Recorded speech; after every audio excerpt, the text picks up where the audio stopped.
Now is Georgia Congressman Buddy Carter. He sits on the House Budget Committee. He's also running for Senate in the great state of Georgia. Thank you for being with us today. So the clock is ticking to get a budget passed. We had Senator Marsha Blackburn on with us yesterday, and she told us really the only person she believes who actually wants a government shutdown is Chuck Schumer and the Democrats. She said it's going to be difficult to strike a deal. Do you think it can get done? Well, if the Democrats wanted to get done, but I could not agree with Marsha more.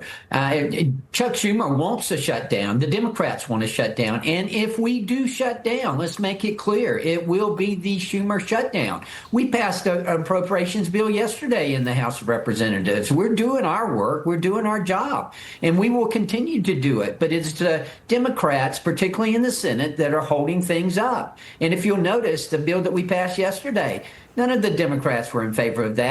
They want to spend more of your hard-earned tax dollars. That's what they want to do. We're trying to save money here, and we're doing that with the appropriation bills that we're passing. Yeah, Congressman, I mean, obviously I spent, 20-some years in Republican politics, and I can only think of one shutdown that Republicans ever won within the mind of the public, and that was during the first Trump administration. Right. So what makes you so confident that if there's a shutdown, Republicans won't be blamed this time around? Well, I think it's quite clear that the Democrats are the problem here. We're doing our work. Tom Cole, chair of the Appropriations Committee, has got that committee working day and night, and they're getting their work done, and we're getting our work done. It is the Democrats and Chuck Schumer who are the obstacles here. They are the barriers to us passing an appropriations bill that will get us past October the 1st. And we need to do that because we don't need a government shutdown. It is not good. It is not good for anyone. It costs money, as a matter of fact. Yeah, it's really to be a busy next 3 weeks for all of you there. I want to switch gears and talk about this. So later today, the president is expected to sign an executive order renaming the Department of Defense back to the Department of War. The idea is to show the department's strength. I know the administration has said that we're done with just playing defense. We can also play offense, hence the name change. It can't be official or permanent without Congress. We know this. So this will be a secondary name for now. What do you make of this name change, though?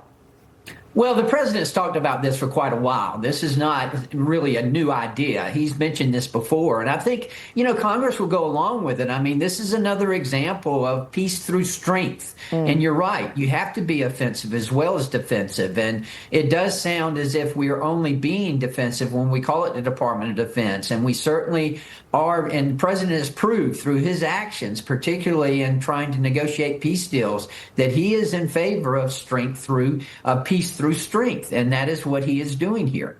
Yeah, you would think you've got the State Department on the peace side, so have the strength side with the Defense Department. All right, so I do have to ask you about this, Congressman. It's the story that just won't go away. The discharge petition over the release of the Epstein files. Now, I know a couple of colleagues, including Thomas Massey from Kentucky in the House, are hoping to try to force an issue, this vote on the floor. Assuming every Democrat signs it, 6 Republicans would need to come over. Right now, they seem short of that. Where do things stand with this right now?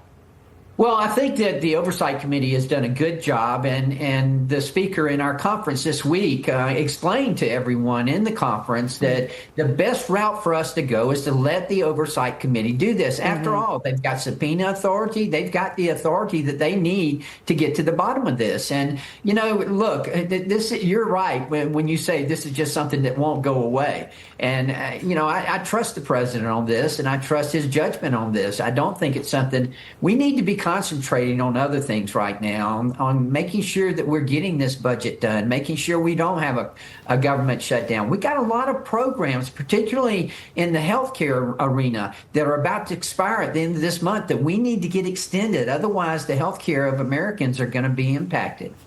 All right, Congressman Buddy Carter, great to have you with us on this Friday morning. Thank you. Have a great weekend. Thank you. All right, let's